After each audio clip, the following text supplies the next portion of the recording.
Okay, this demo is just going to go over your 180 turns and your 270 turns. So both of these things are things we have done previously. Again, going back to pivot work, that is all this is. So once your dog knows how to pivot around the disc, knows how to turn left and right, this is just the next progression, and then we work up to the 360s, which will be in a different video. So when I start this with the dog, if my dog is really comfortable with this, I probably don't need any props. I could always do this on my pivot disc, right? So it's the same exact things we've been doing. We're just going either 180 degrees or 270 degrees. I could also use my dowels for my dog. So let me show you with the dowel what it looks like. So we'll show you a 180 first, and then we'll go from there. Now on your 180, stay. When you're walking and you're gonna do 180 turn, sit. I know, you're a good girl, stay. You step, step. When you do your turn, kind of pivot and go this way, right? What you don't wanna do is, here Peach, let's give me some more space, sit, stay. You don't want to take this big giant step back here or do anything funny where you're kicking your feet back, because your dog will go out way behind you. Now in rally, not the end of the world, but if you have goals for obedience or something, you want them as tight as possible, so you want your feet a little tighter. I prefer to practice tighter because there are a lot of judges who set up tight courses. So if I've practiced with smaller turns, my dog's probably gonna be better off, and their chances of hitting a sign or getting distracted by something because they're out wide is a little bit lower. So when I do a 180 with my dog, I'll show you to the right first, and then we'll do to the left. All right, ready, Peachy? Strut. So this way, yes. And I just make a tight little turn, and I say this way is my cue, and then she turns with me. This way, yes. And you see how she kind of snakes her head around me? That's what I'm looking for. So you can try this stationary first, where you're just in one spot, and you say this way, yes. This way, yes. Right? And you see how I'm really not moving? This is not necessarily a pivot, that's something in rally too, but this is for practice so that I'm not accidentally kicking my legs back or doing anything weird that makes my dog go really wide if I can avoid it. Because remember, we practice for perfection, so when you get in the ring, that little margin of error you have is gonna get bigger. And we want the dogs to be as successful as possible. We wanna be as successful as possible, so we make things a lot tighter while we practice, because we know in the ring things might fall apart just a little bit. So here, Peachy, again to your right, simply just 180 is going the other way. Strut, this way, yes. Okay, so that's all that is. Again, if my dog is really good at this, I could use no dowel, I could use the dowel to guide her, whatever I need to do. Okay, for your 180 to the left, okay, get in here. Same thing, we can do this stationary, so we'll take one step, and I'll say, get in, yes.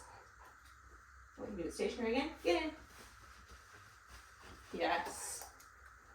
We can move, strut, get in, yes. Get in, yes, right? And you see on the left, I have to take a few more steps, good girl, to get around her, but I'm still trying to stay as kind of small as possible because this dog doesn't need a whole lot of space. A dog like Mango or a bigger dog might need a little more space to get their butt in, so I might give them a few extra steps. But for her, she doesn't need a whole lot of space, so I really push her to be nice and tight. So those are your 180s, left and right. Next up is your 270. So this one is, you're gonna be going straight, you're gonna go either to the left or to the right, and you're gonna come out perpendicular to where you just were. So, come here, Peachy. All right, ready? Strut. Here's to the left. Get in, get in, get in. Yes. Okay. So now we end up facing to the right. So if we were gonna go to the right, we'd go this way, this way, this way. Yes. Good girl. So that is your 270s. Again, all the same concepts. This is just adding a little more movement, adding a little bit more of a turn. Here. And you'll see these quite a lot. Ready, Peachy? Strut. Get in, get in, get in. Yes. So again, notice I'm trying to stay as small as possible, and she's just moving her butt around, and this dowel is just here to guide her. So here, dowel to the left. Here, Peachy. Good girl. We'll do one to the right. This way. Strut. Around. I said the wrong word, but you did perfect. And for her, around and this way are basically the same thing. Because they both mean the same thing. Means move your body out in front of me because you're either going to independently go around me or you're going to turn. But I usually say this way for my lefts and rights, my spins like that, left and right turn or left and right. All right, Peach, one more time, you want to demo for me? Come here. Good girl. So without a dowel, for my practice dog who knows all this stuff, right, it's going to look like this. Ready, Peach? Strut. Get in. Get in. Get in. Yes. And then to the right. Here, Peachy. You're being such a good girl. Strut. This way. This way. This way. Yes. Good girl. So those are how you do your 180s and your 270s. Again, if you're having trouble with either of these, you need to go back to the foundations of the pivot disc because that's all this is. This is teaching your dog how to move their rear end one way or the other. And then if you're noticing you're kind of pushing your dog out and you're like, they normally do this just fine on the pivot disc, check your footwork because you might be just getting too big of steps in there that you don't really need. So try to keep things smaller. Again, this is not true pivoting. That's a different thing.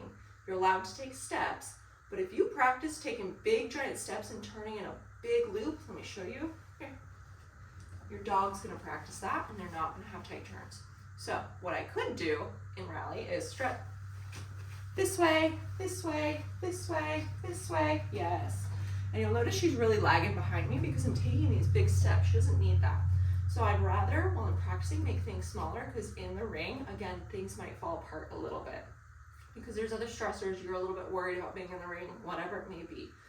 So work on keeping feet smaller in the beginning, and then when you need it, you can give them a little more space if they do need it.